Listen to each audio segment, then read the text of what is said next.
Paradise, money, power. Three words that promise everything and hide everything.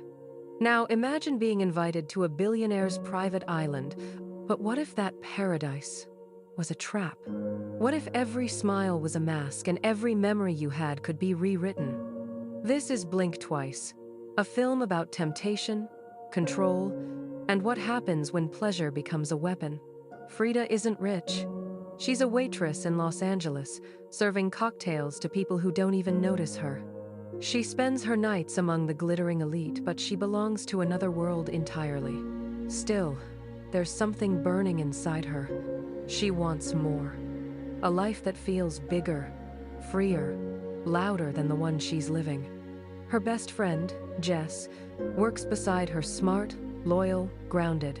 Together, they dream of escaping the endless routine of serving other people's fantasies. And then one night, that escape seems to arrive. A private party. The kind of event you hear about in whispers. Behind closed doors. The city's richest and most powerful gather for a night no one talks about afterward. That's where Frida first sees him. Slater King, the tech billionaire. The man everyone calls a genius, a visionary almost untouchable. When he walks into a room, people turn. And when he looks at Frida, she feels like the world itself stops. He's charming, magnetic, impossibly confident. And when he invites Frida and Jess to join him and a few select guests for a weekend on his private island, it sounds like a dream she can't refuse. The journey feels surreal. A private jet, silk champagne, a list of names whispered like secrets. When the plane lands, paradise opens its arms. An island so beautiful it almost looks fake. Palm trees sway over blinding white sand. Villas sparkle under the sun. It feels like heaven, but there's something unnerving about a heaven built by billionaires. Before the fun begins, everyone is asked to hand over their phones. No distractions, they're told. This weekend is about freedom. No one questions it. Not yet. The first evening is perfect. Music thunders, lights shimmer over the pool, and laughter spills into the night air. Slater is everywhere, generous, attentive, his charm effortless. He makes Frida feel seen, for the first time in years. As the drinks flow, so does the sense of unreality. There's something in the cocktails, something that makes the world tilt, glow, and melt into soft colors. Frida feels light, almost untethered. But Jess watches with growing unease. Something about this island doesn't add up. The next morning, everyone wakes up calm, smiling but blank.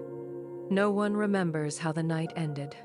No hangovers, no memories, just emptiness wrapped in sunshine. Jess tries to brush it off, but pieces begin to flicker in her mind, flashes of pain, hands, fear. She tells Frida, something's wrong here. But Frida doesn't want to hear it. She's under Slater's spell, a man who speaks like a prophet and moves like he owns the world. Then, one night, Jess decides to run. But she finds the truth instead. There's nowhere to go. The boats are locked. The island is guarded. They're not guests anymore. They're captives. That night, Frida wakes to strange sounds, footsteps, whispers, a scream swallowed by the dark. She follows the noise and sees men leading a woman into the trees. Frozen in fear, she hides. The next morning, that same woman is laughing by the pool, carefree, as if nothing happened. Her eyes are empty. Her smile, rehearsed. That's when Frida's illusion begins to fracture. In the jungle, she finds a small hut.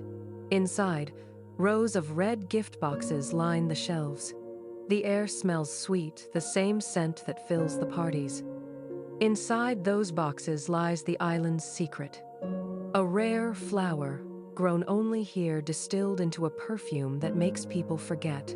One breath, and your memories vanish. And suddenly, it clicks. Every night, Slater and his friends drug the guests. They do unspeakable things, and in the morning, the scent erases the evidence. No one remembers. No one resists. But there's one exception: snake venom. If someone is bitten by one of the island's snakes, the flower loses its power. And there's one person who knows the truth, Jess. She was bitten, and she remembers everything. Jess tells Frida what really happens after dark. The parties are rituals of power, men using control, erasing consequences. It's not paradise. It's a system, a playground, built on silence. Before Frida can fully process it, Jess disappears. Her room is empty, her belongings gone. Frida searches the island and finds what no one was meant to see: proof that Jess was killed. They couldn't erase her memory, so they erased her entirely. Now Frida knows. The only way out is to fight.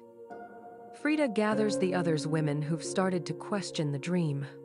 Sarah, Camilla, Heather. Together, they form a fragile alliance. Their plan: during the next party, slip an antidote into the drinks. If everyone remembers, the illusion will crumble. As the music rises that night, so does their courage. One sip, two, and then chaos. Screams, flashbacks, memories flood back like a tidal wave. The island explodes into madness. Camilla kills one of the guards. Heather wounds another, but she doesn't make it out alive. The dream is burning, literally. In the middle of the chaos, Frida finds Slater, still calm, still smiling. He calls her his muse, tells her they could rebuild the world together. But Frida isn't the same girl who arrived on his plane. She's seen the truth, and she knows the only way to destroy a man like him is to make him forget the way he made everyone else forget. She takes the flower powder, grinds it into dust, and mixes it into his electronic vape. During their final confrontation, Slater inhales, and in that moment, everything he is disappears. His empire, his power, his crimes, gone with a single breath. The mansion catches fire. Flames climb the glass walls, devouring the symbols of his control.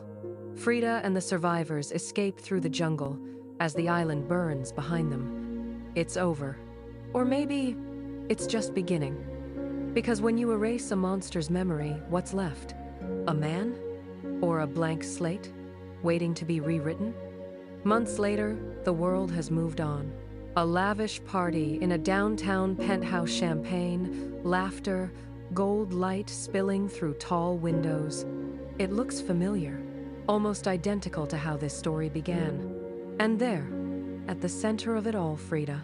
No longer a waitress, no longer powerless.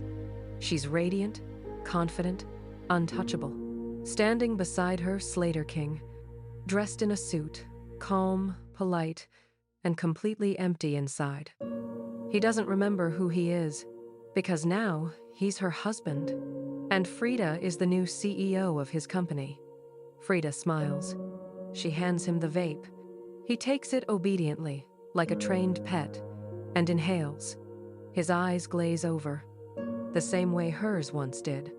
And as the camera lingers on her face, we can't tell if she's free or if she's become exactly what she once feared.